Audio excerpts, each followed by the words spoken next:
Hello, welcome to the Lately in JavaScript podcast Hangout. This is episode 46, and since Google Hangouts is having the bug of the month of not showing the lower third, let me introduce myself. I'm Manuel Lemos, the creator and developer of the PHP classes and JS classes site. And today I have here with me another anonymous person from the Eastern Europe. Hello, Arthurs. Now you have to introduce yourself because Google Hangouts does not want you to be famous. I don't know, actually. I think I can enable that feature, so it must be something on your side. Let me try, just to prove you wrong. Yeah, well, I don't know because in last month you also were not able to enable. Yeah, But I would love to be proven wrong. Maybe that means that you have a different version of something. oh, yeah, that's possible. I don't know. So, is it on? No. No, it's on now. Yeah. So, okay. So So I everyone don't know knows. what is the difference. Maybe you are just using Windows or something. Yeah, probably. I think it's something. Probably something. Yeah. But okay, so we are here today to talk about the latest interesting things that have been happening in the JavaScript world. And as always, I'm going to start with several topics that we have ready here to comment. I'm going to share the screen here. Okay, let me see. I'm trying to share the screen, but let's see if this works. Share.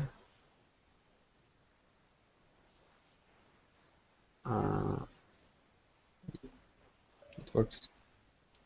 It works. It's that I was having a hard time to switching the windows here. Anyway, I'm going to comment about this article, interesting from that was published in SitePoint site regarding three new JavaScript APIs that I have not heard before. They probably were specified recently. And there is one for web alarms, another for presentation API, and then there's another for standby API. And this is interesting because these APIs seem to be geared more towards applications that eventually will be running on mobile devices, because I think at least some of them do not make much sense on desktops or notebooks. Yeah, I well, don't know. let's look at them. So, for example, Web Alarms API would allow you to receive an event when when you get at a specific time. For example, you can now schedule shadow notifications. It's like local notifications on the mobile phones. Basically, you can say, well, 2 hours from now or exactly at that time, please notify me or something. Yeah. So yeah. It's like a cron. Well, I don't know. Would this integrate with some any alarm applications that you have on your mobile device? Because I'm not sure if you can, for instance, having multiple alarm applications installed, and which ones with it use? You Is can. there something standard? No, I think you can because they all register for system time, so they can present maybe in a different ways the alarm. So you can have multiple alarm apps on your phone, so why not here? Yeah, I mean, multiple different sets of alarms. I mean, each application will manage their own alarms, not Yeah, necessarily the same. I don't yeah. know if maybe, well, I'm just not sure if this would be the case, but probably there is one central set of alarms that different applications can manage. But well, okay, No, if this probably not. is if this Okay. is something that they were able to implement as a standard, maybe there is a common set of alarms that you can actually program. And in this case, you would be able to program it from JavaScript. So the next one, presentation API, uh, this seems to be to control where your current screen is going. No, I no, well, think.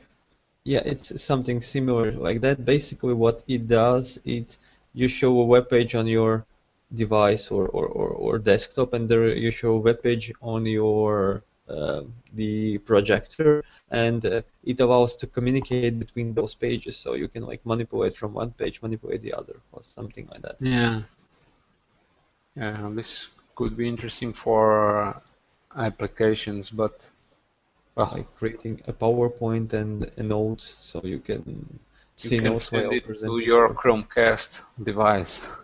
Yeah. I have a Chromecast and it's cool for watching videos, and you can control it from different devices. Well, the Android version is not working very well because it doesn't let you control the size of the subtitles, which is important when you are when you prefer to watch a movie with subtitles. But anyway, I think this API would also be able to control at least part of the functionality, probably not subtitles or things like that that are probably very specific Yeah, to to many. the to the screen device that you are using. And then there's the standby API that seems to be Basically, able yeah, it won't to. lock your screen while it's idle. You don't do anything, but it still won't allow the application to lock your screen, like keeping it awake. But is this for screensavers or for when you put your device in Yeah, suspend? I mean, that's a really good question. How it's written, it seems it's to be for phone devices to lock screens, but maybe, yeah, this prevents device from entering power saving state, turning off the screen. So I assume it could work on Windows too, but I really don't know if it would, because it's managed somewhat differently, and unless it exposes some operating system functions.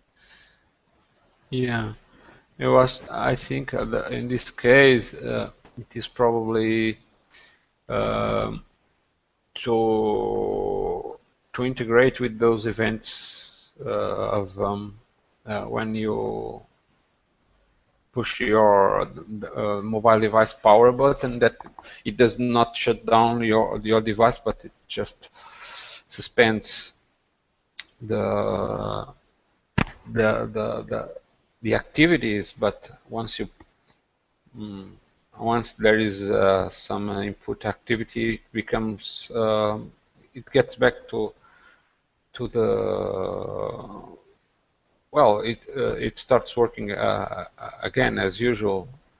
Your applications will resume where they were before. It's not like those that when you suspend your computer and shut it down, Yeah, it still needs power to work on. yeah, Well, anyway, these are interesting APIs that they seem to be targeted to allow web applications to integrate better with the functionality of mobile devices. I suppose these are not yet available. I think they're mostly drafts, probably, on how yeah, it could be. there are even an unofficial drafts. But it's always interesting to know about these APIs. So if you would like to take advantage of them, you may be able to already to take a look and start testing them. Probably in the latest versions of browsers that implement them. Okay, moving on with the next topic. Now we're going to comment about something that is just uh, curiosity, probably not going much in depth about this, which is the latest version of the V8 engine that is used by Chrome and also Node.js. Basically, they call it V8 Turbofan. And well, personally, I don't have much more to comment than this because this is really low level. They say that it provides performance improvements, but I would not go much further from that because it is really low level, and I would not have enough knowledge about this to comment. I don't know if you want to comment anything, Arthur. Yeah, the only thing I would want to say that V8 was a great breakthrough in speed. So if it said that it could make it even faster, more performant, then maybe web is really going to be a cross-platform environment, new media. Right, and that there isn't really not much more to say because we always appreciate the fact that it is going to get faster, but in reality, most of us do not really care how. Exactly. Okay, so moving on to the next topic on which we are going to comment about the state of web components. For those that are not familiar about what this is, web components are basically a way to implement custom components. I mean custom tags in your web pages that probably make the HTML more readable. You replace some tags, some complicated tags with simpler ones, and then you can define the behavior of those tags using some JavaScript code. And there is this article here asking whether the web components are ready for using in production sites. Basically, what they comment is that this is all fine, but if you rely on this, it may not always work well in all browsers. But they mentioned that there is one big site they know that is already using it. In this case, they mentioned GitHub, which is using a time custom web component that they are using to show certain information, but this is really not very important because the way it works, if web components are not enabled, it still work fine and probably will not notice any great difference. Well, this is just to say that you can implement your custom tags, HTML tags, yeah. but probably not really for something crucial that may not work in all browsers. I don't know if you have Especially if you use anything. old versions to support it, then yeah, not a good idea. It's a nice and a cool trick to uh, provide an interface. If you used to create a special div element and then put lots of JavaScript in your onload function to modify the divs, and now it's as easy as simply creating the tag and let the JavaScript take care about everything and provide some values through attributes. So it's an easier, nicer, and cleaner interface. But yeah, probably not ready for exactly production, especially if you need backwards compatibilities. And as we discussed somewhere in previous podcast, it uses DOM mutations. And yeah, as we discussed it earlier, the support was only in the latest browser versions. Yeah. Well, maybe in 3 years we'll decide that it's okay to use this. Well, anyway, at least we know that GitHub is using on the, but not really for something critical, or else they probably would not really use it uh, in this way. Okay, so moving on to the next topic, we are going to comment about something interesting, which is in this case it's a jQuery plugin, although I think this really did not need to be a jQuery plugin. But the purpose is this is to try to anticipate, to predict what is the element that the user is going to hover or click. So basically, it's probably to make the user interface more more responsive. I mean, not responsive in the Yeah. size in the sense of adapting to different screens, but make it more usable for by anticipating what actions the user is going to perform and probably load things faster even before the user needs them. So basically, that's what I could gather from this class. I'm not sure how it works internally. I mean, this plugin, it seems to try to analyze the event that usually happen right before a certain over or click event. I don't know, Arthur, did you look into this? Actually, I did not. I would imagine it work a little bit differently, but let me check now. Yeah, but the idea is really interesting for an idea. But for usability, this plugin can be as a good addition to UI, but also it in some situations can make users really frustrated. So I would probably not recommend using something like that. Like the user would be like, ah, I wanted to click this, but it opened that. So why? What did just happen? Yeah, Uh, yeah, it but always as depends I on thought, what you do with the anticipation function. For instance, we share this again here. Not sure if this is large enough. Here you can define an anticipation function, and I'm not sure what are these parameters, P and V, but okay. It registers anticipation function. You probably do something useful here. Like for instance, maybe you need some library that needs to be loaded. Maybe you can load that library on demand, but right before the user is going to need it.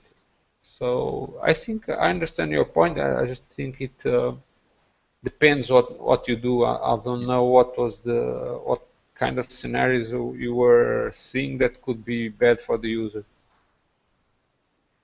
well, imagine if you have links to social accounts. They are usually quite together in the website. So you want to like click on Twitter, but you hovered over the Facebook and it opened the Facebook, and you are like, what's happening? Why did it do that? Yeah. So you would need to be really careful on what options you really add. That should not be the actions that would like actually make something. Open a drop down is completely okay, probably like an example. Yeah, I think you should not guess too much. Probably Yeah. making wrong guesses is not going to help you. Okay, now moving on to a next topic on which we comment another interesting library. In this case, is for Node.js. It is able to extract content from web pages, but this one seems to not be the usual scrape HTML and that's it. It seems to be able to actually determine what is the relevant content on a page, like for instance ditching headers and footers and sidebars. And well, at least that's what I got the way this works, because scraping content from HTML, it's not the hard part. Arthur, did you look into this, or did you think? Yeah, at first I thought that maybe it uses semantic analysis, like you can look at the HTML code and like see what, especially on HTML5, see that if it's a menu, if it's a navigation, if it's a site something, if it's a footer, and like take only the sections, main content. But after looking a bit at code, it also has some stop words list, so it really does the text analysis, and it's probably searching for larger chunks of text of paragraphs and then try to analyze it. And so it's not just simply checking HTML, it's much more intelligent at, and that's why it seems to be providing really great results. Yeah, well, that's what I thought this would be for. I hope I'm not mistaken. And if that's it, I think it can be useful because, well, I don't know. It depends. It's not that I have many purposes for scraping applications, but I know many sites do that. They probably do not have an API to access. I could create JS class copy.org and scrape Yeah. off web contents of JS classes or something like that. That would not be a good idea.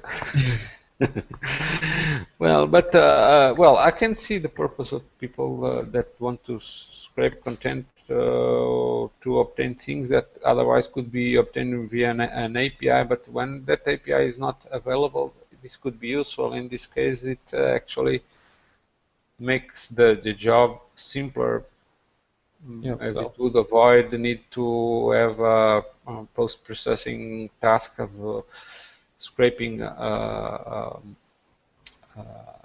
relevant content. It's Okay. really useful for all machine learning applications because you need really a lot of data and then you need to process it, and so that is the case where it would be really useful. Yeah, that's true. Okay, now moving on to another topic on which we're going to comment about DOM comparator, which is basically a library that compares two HTML strings and returns the difference between those strings. It's just not a difference between two texts, but I think it is smarter than that, because you can see what are the differences. And here is an example. They have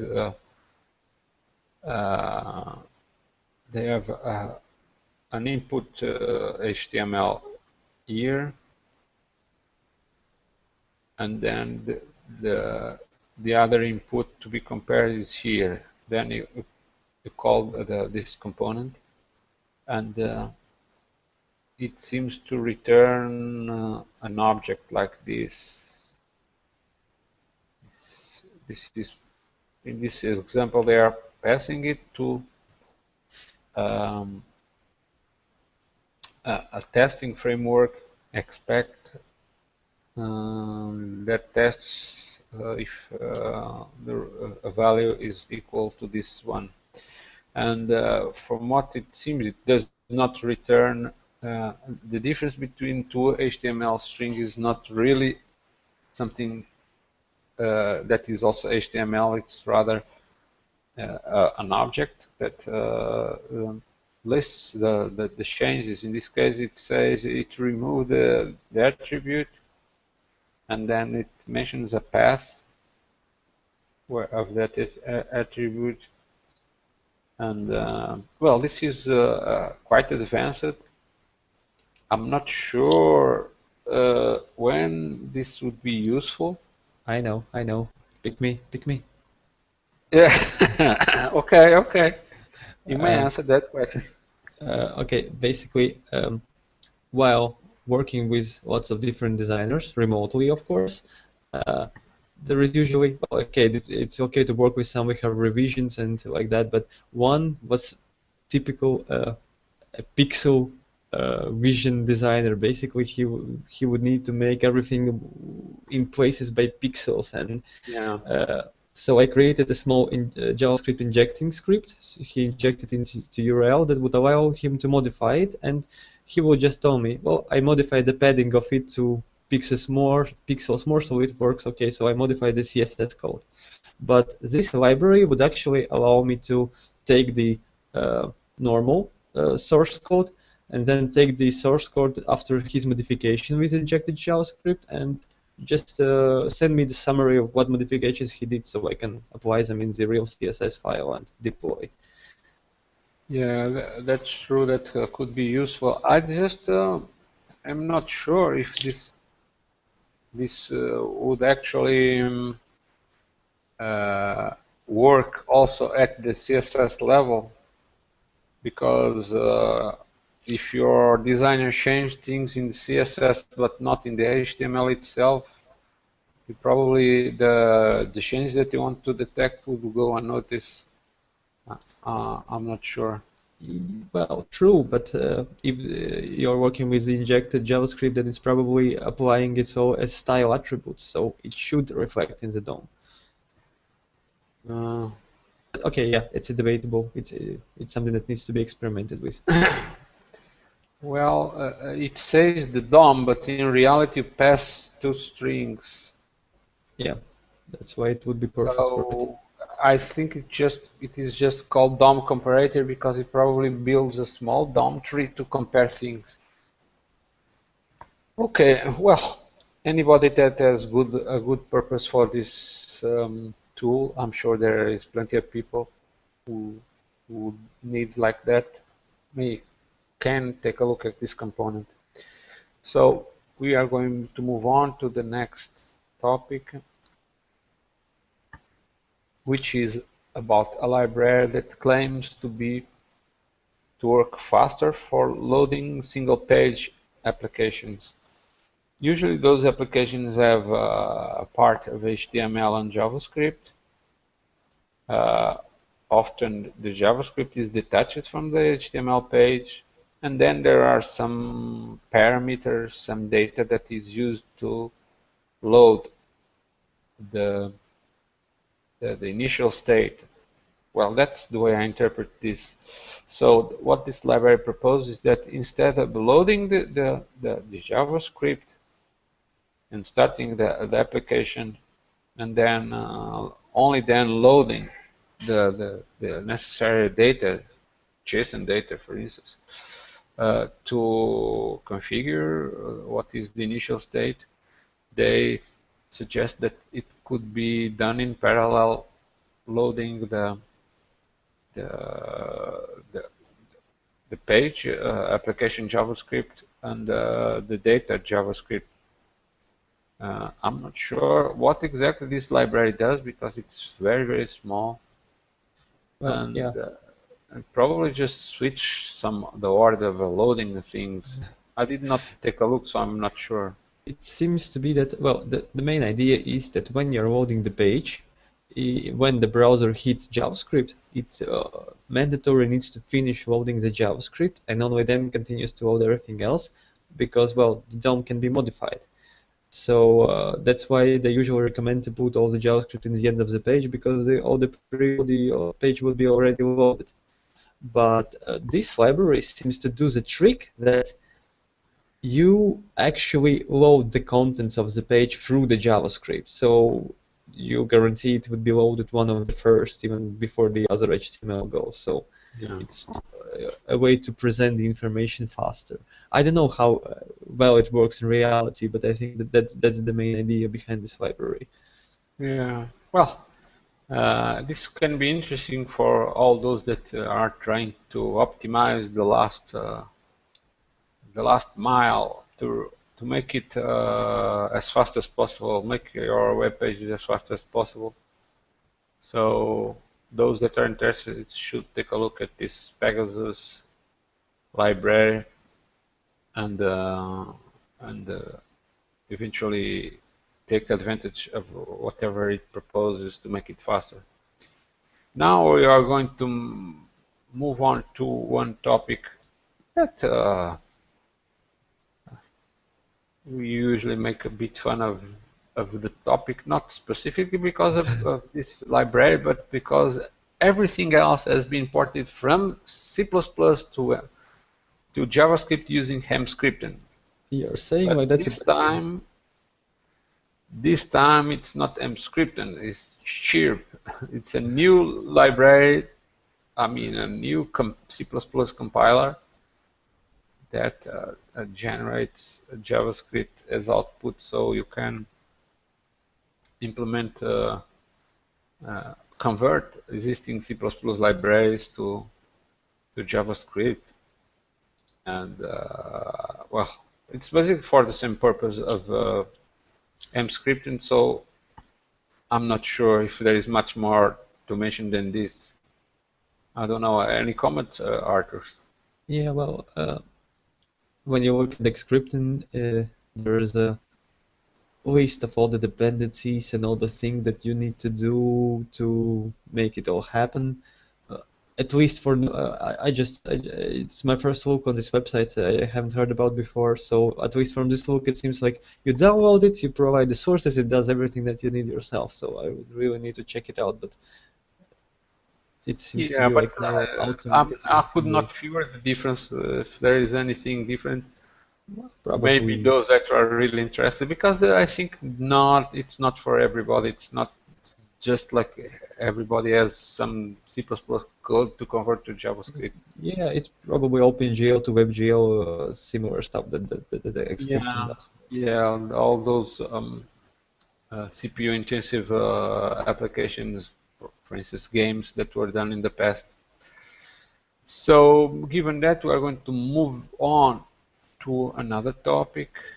Now we're getting close to the end of list of topics that we comment, and this one is a library to detect if a function is native code with JavaScript. Native code, it means that a certain JavaScript function is implemented natively by the browser, for instance, that provides the function, well, its functionality to using native code of the browser. It's probably not even JavaScript, something C++. lower level, C++, exactly. And so this library allows you to detect if a certain function is native code. The basic test could be to check out this the output. When you try to convert the function to string, it would probably output something like native code, but I'm not even sure if this would work equally well in all browsers. Yeah, well, usually when there is no documentation about something, I like to do a loop of the object and alert out all the keys and the values of the key. And yeah, most of the time I see, oh, okay, there is a function, this name, and it's a native code, so something like that. So it seems to be, yes, that most browsers just return the message that is native code and that doesn't show the code. So it could work like that, maybe. Yeah, so, but anyway, did you figure out how they implement this? Is this the code to test if it's native code or not? Yeah, it's they say better solution. Basically, yeah, what they made it more cross-browser, probably. because if you see the comments, there are some like hacks and constructors like for Safari larger than 4 and stuff like that. And Yeah. they even export it as a module, so you could probably use it in maybe Right. Node.js, right? Well, anyway, I think the bigger question is when would it be useful to detect if a function is native or not? Because it doesn't seem to be a problem that every JavaScript developer has to solve every Uh, day.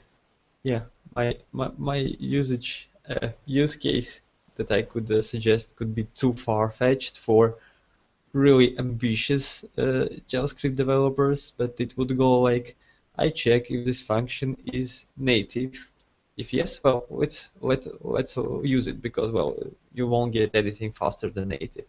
But if it's not, then maybe some other library writes it. But I know I can do it better, so better use my function than the other Yeah, library's function. Something like that, maybe. right. It's But yeah, really, really far-fetched. but most probably, yeah, it's something like feature testing for some purpose. Yeah, maybe there is some weird use case that we are not looking into this, but could be just what you said. Well, Oh, anyway, there is one mention not to use it as a sense of a form of security. So, like, you could see if the function that could wants to run is like the browser or something, maybe that could be injected or something like that. But I don't know. yeah, That's a bit also a use case potential. right. So they say that it is even less useful than you could imagine. Yeah. Okay, well, with this we covered many topics, so we are now going to one final regular section on which we comment the Innovation Award winners, in this case of June. Uh, in June, the activity was sort of low. Everybody was paying attention to World Cup soccer, so only 2 classes were sent. Football. Yes, Okay. football, soccer, it depends On perspective. who prefers. Maybe there are some Americans that are listening and they say, "Oh, football, that thing that we play with the hands." Oh, that's right. So I said soccer to make it obvious that you play with your socks or not, Or not. with with uh, with uh, Boots. with some boots, of course, on top of your socks. So let's call it booter. Yes, that's probably the more accurate name. But here we are talking about JavaScript, so that is a totally side topic. Artus, which of these two mm, components would you like to comment this Yeah. month? I'm already trying to share my screen, but it seems a part of the my title working, my screen sharing is not. Let me try it one more time. Oh, yeah, now it opens something. Yep, it works. So the one I would want to comment is a class by Daniele Cruciani from Italy, and he implemented a show context sensitive menu. Uh, I don't know if it can be counted as something really special or not, but I really like his approach, easy approach. Let me show you the code a little. So basically, yeah, you have some functions, and then you just name the options and pass these functions to the plugin. And what it does, it creates the context menu with the options that you provided and the specific function between them. So the interface is pretty simple and uh, easy to use. Of course, yeah, as he mentioned on his blog, there are some things needs to be worked out and may not work in all browsers. But yeah, it's a great idea, a great asset. So that's why I really liked. Yes, and Daniel Cruciani received a book of O'Reilly for it. So yeah. Yeah, that's great. And let me switch to the other screen here. Okay, this is. Um, I'm not sure if this is looking well because I zoomed it. Oh, you mean it's not responsive? Uh, no, I mean zoomed it different in a different place. Okay. Oh, I see. Is you? No. Okay. Now you're out. Okay. So the other object I want to comment, this one was sent by Jason Gerfen from the United States, and it's called com.js. It's a component that seems to do something that seems common, which is to send AJAX requests, WebSockets requests, but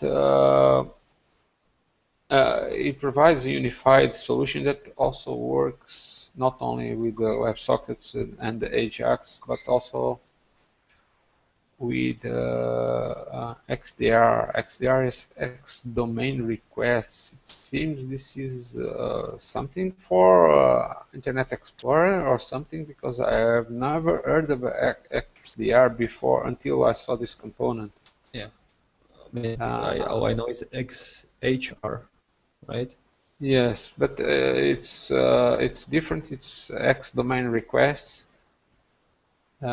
I suppose this is for sending cross-domain requests, because AJAX requests do not work if you do not have across domains, unless you are using, I think, AJAX 2 that with some permissions to enable that from the sender domain. I mean, a receiving domain of the AJAX requests.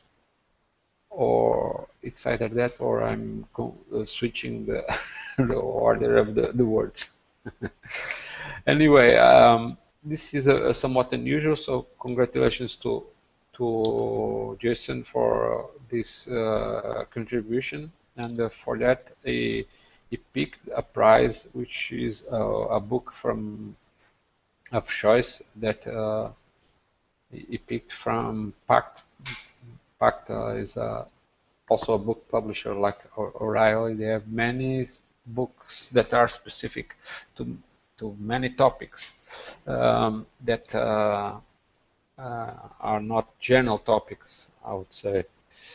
As for the Innovation Award ranking of June so far, and also considering the winners of July that were already announced, um, the positions have not changed so much by author, because only two authors that were not yet very well ranked were scored some points.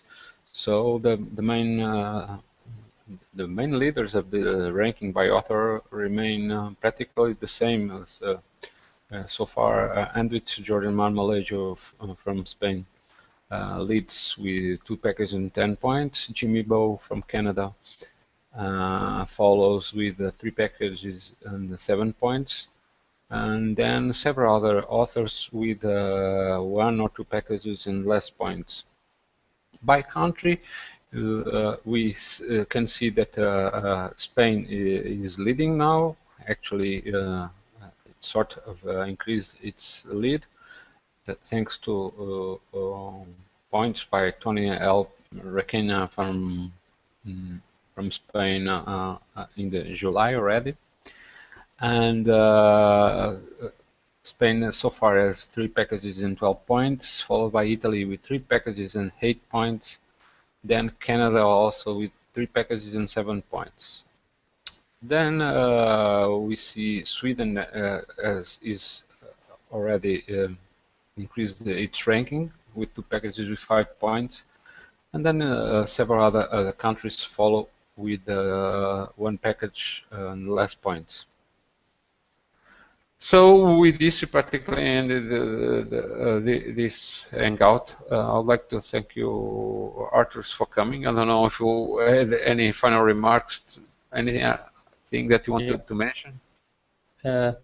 There are some interesting developments here, so it's quite possible I'll be back in JavaScript world pretty soon working on a new project.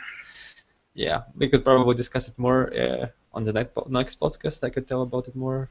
Yes, Details. it's true that at least both in JS classes and PHP classes there have been lots of good contributions, not only in quality. I'm talking about the nominees of the Innovation Award, but also in quantity.